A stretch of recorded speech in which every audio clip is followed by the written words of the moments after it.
नमस्कार। झारखंडी अपडेट में आपका बहुत बहुत स्वागत है। झारखंड की हर छोटी बड़ी खबरों के लिए चैनल को सब्सक्राइब करना बिल्कुल ना भूलें। होली से पहले झारखंड में बर्ड फ्लू का कहर। होली से पहले झारखंड में बर्ड फ्लू का कहर बरपा है। बोकारो के बाद रांची में मृत पक्षियों में बर्ड फ्लू की पुष्टि हुई है। आपको बता दें, एक हफ्ते पहले बोकारो जिले में बर्ड फ्लू के कारण मुर्गियों और बतखों की मौत हुई थी। अब राजधानी रांची में मृत मुर्गियों में बर्ड फ्लू की पुष्टि हुई है। झारखंड पशुपालन निदेशालय की ओर से जानकारी दी गई है। रांची के जेल मोड़ में कुछ मुर्गियों की मौत के बाद पोल्ट्री के सैंपल भोपाल स्थित राष्ट्रीय उच्च सुरक्षा पशु रोग संस्थान भोपाल भेजे गए थे, जिसमें एवियन इन्फ्लुएंजा की पुष्टि हुई है।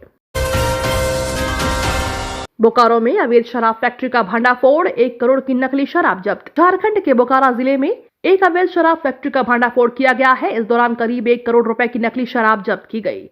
आबकारी विभाग के एक अधिकारी ने बताया कि गुप्त सूचना मिलने के बाद आबकारी विभाग की एक टीम ने शुक्रवार आधी रात को राज्य की राजधानी रांची से करीब 120 किलोमीटर दूर गंजौरी गांव के अवैध कारखाने पर छापा मारा।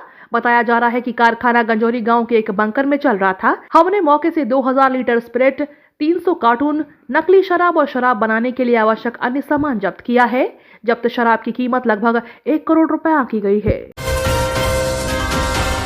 सीएम हेमंत सोरेन ने लिया संज्ञान। तमिलनाडु में फंसे मजदूरों को सकुशल वापस लाने के लिए अफसरों की टीम रवाना। तमिलनाडु के कांचीपुरम में किल्लोर गांव में झारखंड के प्रवासी मजदूरों के फंसे होने एवं चेन्नई के कुछ स्थानों से संबंधित विभत्स वीडियो सोशल मीडिया पर प्राप्त होने के बाद मुख्यमंत्री हेमंत सोरेन ने इस मामले में संज्ञान लिया और संवेदनशीलता दिखाते हुए तत्काल अफसरों को मजदूरों को सकुशल वापस लाने का आदेश दिया है। मुख्यमंत्री ने संबंधित मामले की जाँच कर संबंधित विभाग के पदाधिकारियों से संपर्क स्थापित कर प्रवासी मजदूरों का भुगतान कराते हुए उनको सकुशल वापस अपने राज्य लाया जाए। केंद्र सरकार के कर्मचारियों को मिलेगा पुरानी पेंशन योजना चुनने का मौका। केंद्र सरकार के कर्मचारियों के एक चुनिंदा समूह को पुरानी पेंशन योजना चुनने का एक मौका दिया गया है। कार्मिक मंत्रालय ने इस बाबत एक आदेश जारी किया है। जारी आदेश के अनुसार राष्ट्रीय पेंशन प्रणाली को अधिसूचित किए जाने की तारीख 22 दिसंबर 2003 से पहले विज्ञापित या अधिसूचित पदों के तहत केंद्र सरकार की सेवाओं में शामिल होने वाले कर्मचारी केंद्रित सिविल सेवा नियम 1972 के तहत पुरानी पेंशन योजना में शामिल होने के पात्र हैं। संबंधित सरकारी कर्मचारी 31 अगस्त 2023 तक इस विकल्प का उपयोग कर सकते हैं। हेमंत सरकार के बजट में जल, जन और जंगल पर जोर। झारखंड के वित्त मंत्री डॉक्टर रामेश्वर उरांव ने वित्तीय वर्ष 2023-24 के लिए 1,16,418 करोड़ रुपए का बजट प्रस्ताव विधानसभा को पेश किया। हेमंत सरकार का यह चौथा बजट है। बजट में झारखंड की जनता, जल, जंगल और जमीन के विकास पर विशेष जोर दिया गया है। वित्त मंत्री ने बजट को समर्पित करते हुए कहा कि उनकी सरकार गरीबों, वंचितों, शोषितों, आदिवासियों, दलितों, पिछड़ों, अल्पसंख्यकों, युवाओं, महिलाओं, बुजुर्गों, मजदूर और किसानों के विकास के लिए संकल्पित है। इस बजट को झारखंड अस्मिता से जोड़ते हुए वित्त मंत्री ने इसे नागपुरी नाम हमीन कर बजट दिया है। शहरी क्षेत्र के चापानलों को दुरुस्त बनाने के लिए चलेगा अभियान।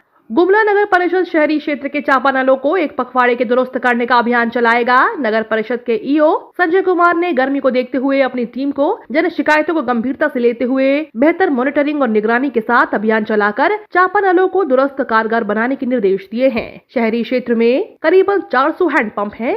अधिकांश चापानल गर्मियों में खुद हाँफने लगते हैं। परिषद ने खराब चापानल की शिकायत तत्काल कर्मी पारस कुमार साहू के मोबाइल 9693533569 पर देने की अपील की है। साथ ही ईओ ने पेयजल और स्वच्छता विभाग के कर्मियों को भी शहरी क्षेत्र में नियमित जलापूर्ति व्यवस्था बहाल करने को कहा। पतरातू प्रखंड क्षेत्र में खुलेगा नया राजकीय पॉलिटेक्निक। रामगढ़ जिले के पतरातू प्रखंड क्षेत्र में नया राजकीय पॉलिटेक्निक खुलेगा। इस नए राज्य के पॉलिटेक्निक कॉलेज के निर्माण के लिए रास्ता साफ हो चुका है, क्योंकि पतरातू प्रखंड क्षेत्र में नया पॉलिटेक्निक संस्थान खोले जाने को लेकर आगामी वित्तीय वर्ष के बजट में प्रस्ताव प्रदान की जा चुकी है। वहीं पतरातू प्रखंड क्षेत्र में नया पॉलिटेक्निक कॉलेज खोले जाने के प्रखंड क्षेत्र के युवा वर्ग में काफी उत्साह है।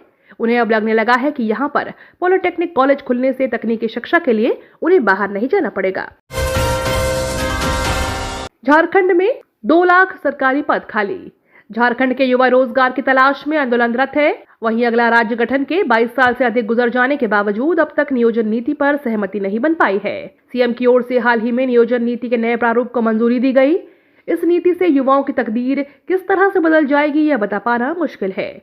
लेकिन अगर सरकार की इच्छा शक्ति मजबूत हो तो करीब 3 लाख युवाओं को तत्काल सरकारी नौकरी मिल सकती है। झारखंड के विभिन्न विभागों में फिलहाल 2,87,129 पद खाली हैं। सबसे अधिक पद शिक्षा विभाग में खाली है, जहां 1,42,000 से अधिक युवाओं को रोजगार मिल सकता है। होली में बारिश के साथ वज्रपात की संभावना। होली के दौरान रांची का मौसम बदलेगा। रांची समेत झारखंड के कई जिलों में बारिश की संभावना जताई गई है। झारखंड का मौसम 6 मार्च से बदल जाएगा। कई जगह आंशिक बादल छा सकेंगे। कई जिलों में बारिश होने की भी संभावना है। आने वाले दिनों में अधिकतम तापमान में बदलाव की कोई संभावना नहीं है। यह जानकारी रांची मौसम केंद्र ने दी है। होली 8 मार्च को है। उसके एक दिन पहले 7 मार्च को होलिका दहन की जाएगी। वहीं मौसम विभाग की माने तो होलिका दहन के एक दिन पहले 6 मार्च से ही मौसम में बदलाव देखने को मिलेगा। नियोजन नीति पर सदन में जोरदार हंगामा। लॉबिन ने अपनी ही सरकार को घेरा। विधानसभा की कार्यवाही शुरू होते ही झामुमो विधायक लॉबिन हेम्ब्रम ने अपनी ही सरकार के खिलाफ आवाज बुलंद किया है। उन्होंने कहा कि इसी सदन से नियोजन नीति पारित हुई थी और अब 2 दिन पहले सरकार ने कैबिनेट से नई नियोजन नीति को मंजूरी दे दी है। जो विधेयक सदन से पारित हो गया है उसे बिना वापस लिए फिर से कैबिनेट से पारित कराना नियम संगत नहीं है। उन्होंने कहा कि सरकार सदन का अवमानना कर रही है। चलते सत्र में सरकार ने 1932 आधारित नियोजन नीति पारित कराई। भाजपा विधायक नीलकंठ सिंह मुंडा ने भी सरकार पर सदन की अवमानना करने का आरोप लगाया। उन्होंने कहा कि इसी सदन से सर्वसम्मति से नियोजन नीति पारित हुई है। ये तो थी आज की बड़ी खबरें। अपने गांव या शहर की न्यूज देखने के लिए हमें कमेंट में जरूर बताएं कि आप न्यूज को कहां से देख रहे हैं। धन्यवाद।